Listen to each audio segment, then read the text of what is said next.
I love the idea, as much as one can love an idea in a Saw movie, that one of Jigsaw's games happens in a public area. However, the movie expects me to believe that this entire contraption could be constructed in this very popular area of the city without anyone witnessing it, and I do not believe you, movie. The trap could have been set up similarly to Ivan's trap from Saw 4. Each individual piece was brought in over the course of several days or even weeks. How does something like this get into a motel room undetected? Piece by piece. Since the public execution trap is in a hardware store, doing this here was probably simpler than doing it for Ivan's trap, since most of the parts were already there. So because Dina has manipulated Chad 1 and Chad 2 into stealing a few things they now have to choose who to murder in this death box? After variations on making dirty cops and the healthcare system pay over the last 6 films, we're now relegated to agonizing deaths of fucking teens committing petty theft? Teens? Jeremy, all 3 of these actors were in their 30s at the time of filming. I get that we're used to seeing grown-ass adults playing teenagers, but the movie never even implied that these characters are in their teens. While attempting to look at literally anything other than these 2 playing Tag You're Dead, I noticed that this doesn't even appear to be an abandoned shop. This place sells tools or mannequins or mountains or some shit. Did none of the employees think it odd that their storefront had people in it? Of course, the alternative is that the shop is abandoned and whoever set up the trap also went to the unnecessary step of window dressing it too. And me, I'm not nearly baked enough to buy that reasoning. It's possible that the most incriminating parts of the trap were set up during closing hours, when people aren't usually around. Previously on Saw 6. Also, so far, we've seen the ending of the first Saw, a trap with some random teens, which, by the way, has nothing to do with the rest of the movie, and now the end of the 6th Saw, which means 9 minutes later we can finally start Saw 7. 85-minute movie has time for this! Again, these actors are not teens. They were in their 30s at the time of filming. I'm sure everyone's favorite day at the police academy is when they show you how to sew your face back together after a mechanized trap has ripped it in half. Or Dr. Gordon taught him this technique. After all, he is a doctor that works with Hoffman. What are you, a surgeon? Yeah. Also, I don't care if we see every single stitch. Thanks for that, by the way. You could show me Jesus Christ himself descending from the heavens and using Tinkerbell's sprinkles to stitch this up, and I would still not believe he survived this. Jeremy, there have been people in real life who have survived injuries just like this with the same stitch method used to heal them. I'm not going to show any images on screen because of YouTube censorship rules, but if you're curious, there are links in the description. I'll give you evidence, whatever you want, as long as I have your protection and complete immunity. Do we have a deal? Oh, yeah. Yeah, we have a deal. Unless I missed the part where Ryan Gosling also works in the district attorney's office, he has zero right to grant immunity. Gibson probably plans on asking someone who can grant immunity to do so. They'd definitely be willing to since, as far as they know, Hoffman is the real Jigsaw accomplice that needs to be stopped, and the only crime Jill committed was withholding evidence. Now, you survived a trap created by the infamous Jigsaw killer, correct? Discount Norman Reedus is actually full of and is just riding the Jigsaw victim wave. The problem, though, is that there have been so many bland victims by this point that I just assume he was in a trap, and I'd completely forgotten who he is. Also, how has Bobby managed to get away with this deception? Jigsaw will even show up at a past book signing, meaning Bobby published this book while Jigsaw was still alive. Why would you ever take any kind of chance on incurring the wrath of a goddamn serial killer? Some people let money blind them from reason. Tell me more. Tell me about the actual experience. Yes, please describe your traumatic torture experience on what looks like a morning show aimed at Middle America. Jeremy, stuff like this is on Good Morning America all the time. You want to know the only thing wrong with killing you, Jill? I can only do it once. Well, at least we're getting to the finish line of this Hoffman versus Jill story thread, and this isn't just some dream Jill's having. Damn it! Also, why would Jill's dream subconscious create a Hoffman with a stitched-up face exactly like the real Hoffman? The last time she saw him, he was so f***ed up she could have checked his fillings. Seems weird that her dream is more concerned about shocking us than it is shocking Jill. Jill saw Hoffman with his cheek ripped open and suspects that he's still alive. It'd be reasonable for Jill to assume that Hoffman stitched himself up. Using 8-track cassettes in the year of our Lord whenever these f***ing movies are set, unless it happens to be 1980. If you think about it, using an 8-track player here actually makes sense. The trap uses an old broken down car found in a junkyard. 8 tracks are an old format. Also, what the triggered the cassette to go into the player? Evan wakes up and starts wildly kicking and screaming, but how does the tape know that? There could be some kind of remote pulling mechanism inside the car. Keep in mind, Hoffman set up camp in a room right next to Evan's trap, so he could be controlling every trigger manually. What the hell is a camera here for anyway? The better question is, how are you only just noticing it? Wouldn't everyone have had to sign a release form before having all their trauma recorded for broadcast? Who said this is the first time she noticed it? Maybe Simone did sign a release form. She just didn't question the purpose of broadcasting the group therapy session until now. We should never be ashamed of what we've gone through. Because we are good. And we are strong. Pretty sure the main reason anyone got in the Jigsaw traps to begin with is because they were not good. So that would be a very weird lesson to take from the horrifying experience. Bobby meant that everyone in the room is good now because they survived a Jigsaw game, not because they were put in one.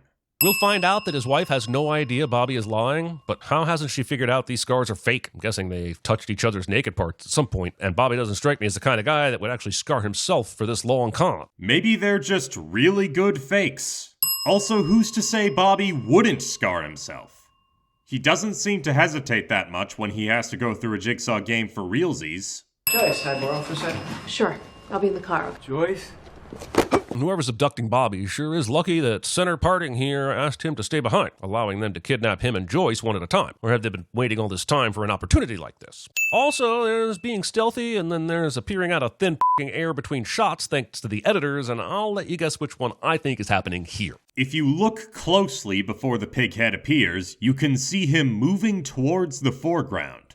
So the pig head didn't appear out of thin air. He's just a really good stealthman. What could possibly have triggered that monitor to turn on? Does Hoffman just have to hang out and watch the camera until Bobby wakes up? I can't even figure out how he has time to set up 2 different games and try to locate Jill to kill her. The movie does not understand how actual time works. Gordon, or one of these guys, is likely setting off all the TVs, traps, timers, and tapes, since Hoffman would be too busy with his secret Kill Jill plan. Also, some of the game is automated. There's a new game going on. No, as far as you know, that game concluded. There's nothing about the situation in the junkyard trap that suggests another game is happening, other than you having read the script. Considering the message Hoffman left for Gibson and the usual Jigsaw pattern of one small game followed by a bigger elaborate game, he has enough reason to believe that another game has started. Also, because the movie doesn't specify otherwise, we have to assume that Jill goes straight from her ordeal with Hoffman to the police, which means that during this period, while all the police in the country should be looking for him, Hoffman manages to set the junkyard trap for the racists and the multi-stage game for Bobby, the fraud, and kidnap 8 people! I just want the movie to tell me how Marty got back to 1985 if Hoffman stole the DeLorean. First of all, why is it unbelievable that Hoffman can hide from the police for a prolonged period of time? John and Amanda managed to do it, and a fugitive hiding from the authorities is a very common trope. Hell, there are criminals on the loose right now that are just as, if not more dangerous than Hoffman. You haven't provided any evidence as to why Hoffman should be found, you just said it. Second of all, while this one is harder to figure out, Saw 3D takes place 8 months after Saw 6. Watch this video for more details about that. He uses in-movie evidence. 8 months is plenty of time for 4 people to set up all of these games, especially if most of the players have already been identified. But let's say you weren't looking at background details, and you don't watch Cece's World. Why wouldn't you just assume in good faith that enough time has passed to allow Team Jigsaw to do all of this? After all, the movie shows you that enough time has passed for Hoffman's wound to heal. Your name, sir? John. Just want to point out that in what was supposed to be the final chapter of the Saw franchise, Jigsaw, the main villain of the series, is in 3 minutes of the movie. That's fucking stupid. Jeremy, he died 4 movies ago. It'd be weirder if John was in more scenes since this movie takes place after he died, and the major events of the movie are caused by the new main villain. Even though Bobby was just told exactly what he had to do to free Suzanne, he still runs away from the lever and wastes precious time seeing if he can unstrap her, which he knows he can't. Bobby is fucking worthless. It's still worth a try since the straps don't look like they're padlocked or anything. Plus, you yourself point out that holding the bars up could kill Bobby since this puncture will go into him. I don't blame you for not giving me Jill Tuck. Hoffman didn't even tell Gibson where to give him Jill Tuck in the last video, so not sure Gibson could have granted that request regardless. The first message was sent directly to the safe house, meaning that Hoffman knew of their location. Gibson, this was sent here addressed to Jill. Hoffman knows our location. If Gibson decided to comply, he could have tied up Jill, taken her outside, and yelled, "Here you go, Hoffman, she's all yours." Look beyond the crossroad to the clear dawn. Do you see it? I get it. Let's go. Why is Hoffman being so cryptic here? Why wouldn't he just tell Gibson exactly where he needs to go? And if he needs Gibson to be at a certain place at a certain time, why not wait and send the email exactly when he's ready? To make it look more like a game and less like a trap. Does Kale live or die, Bobby? The choice is yours. But once again, this is about more than Bobby making a choice. He chooses to help his friend, but he has to clear some obstacles himself in order for that choice to matter. This is less about Bobby's ability to choose and more about his ability to be an Olympic gymnast. That's kind of the point. Jigsaw's games of survival are almost always easier said than done. All right, you get back. You stay with Jill Tuck. You don't let her out of your sight. So you dragged his ass here for a bit of exposition and now you're sending him directly back to the police station? Why the f*** did you bring him with you in the first place? Also, does he really think that Hoffman just accidentally gave him the location of the game? How does he still not realize this is a trap? Gibson probably suspects it's a trap and told the SWAT guys to be careful when they enter. He just didn't think Hoffman was hiding in the police station the whole time. Who's doing this? Who? F***ing who? Who do you think is doing it, Joyce, the Easter Bunny? Or is it maybe the local serial killer famous for putting people in traps? That local serial killer died almost a year ago. Since Joyce is likely aware that Jigsaw is actually John Kramer, the dead guy, she probably meant who is doing this now. Thank you at Rezapec2PL. However unpleasant all the tooth removal sequences were, I'm now more curious than ever how Jigsaw got the numbers on the root of this tooth in particular. He would have had to pull this tooth out and then reinsert it for this to happen. It's possible that the teeth Bobby pulls out are fillings inserted by Gordon or some back alley oral surgeon that Team Jigsaw coerced. His real teeth are now in a trash can somewhere.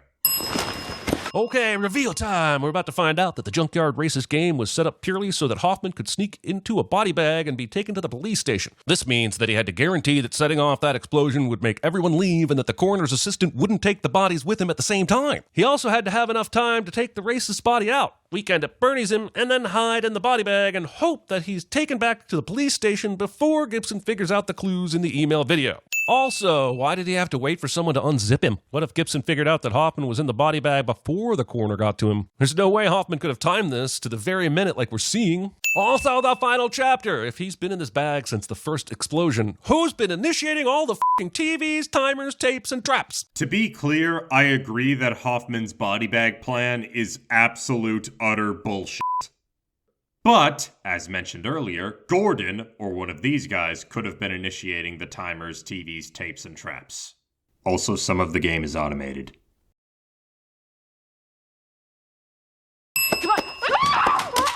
We just watched Hoffman stab 3 people in the neck, but for some reason he fumbles the tech lady? Why? Because she's a woman? That's so f***ing sexist. She deserves to be brutally stabbed in the neck just as much as any man. Wait, look, that sounded like a good thing in my head, I swear. Hoffman plans on using her corpse to fake his way into the safe room. So a death without bloodstains, or visible head trauma, is a better idea than a death with bloodstains, or potential head trauma. Man, Hoffman is lucky. Because whenever I need a chair to strap someone in and reverse bear trap their face, there just never seems to be a strap chair available. He's in an evidence room full of Jigsaw devices that are used for traps. It's not that unlikely to find a strap chair. In addition to the 9 police employees killed tonight, Jill Tuck, the wife of serial killer John Kramer, has been found dead. Wait, what? Hoffman just left the police station. How have Jill and the remainder of the 9 police employees' dead bodies even been discovered not only by the police, but there has been enough time passed to get a report out on the local news? We don't know how long it's been since the game. It could have been a day or two. That's enough time to discover multiple dead bodies, especially if most of them are at a police station, and one of the Jigsaw players might still be alive. Congratulations, Dr. Gordon. You survived. Now, I know I kidnapped you, locked you in a bathroom, threatened your family, and forced you to cut off your own foot with a rusty saw. But how do you feel about working with me so we can do the same thing to a bunch of other people, some of whom are completely innocent? Is apparently something Dr. Gordon said yes to. Also, it's a good thing John Kramer was an expert at casting, building, and fitting custom prosthetics and orthotics. It's not like that takes a year or two of schooling and another year or two of residency to become certified at that position. To be fair, Dr. Gordon is in the room with him and can probably talk him through it.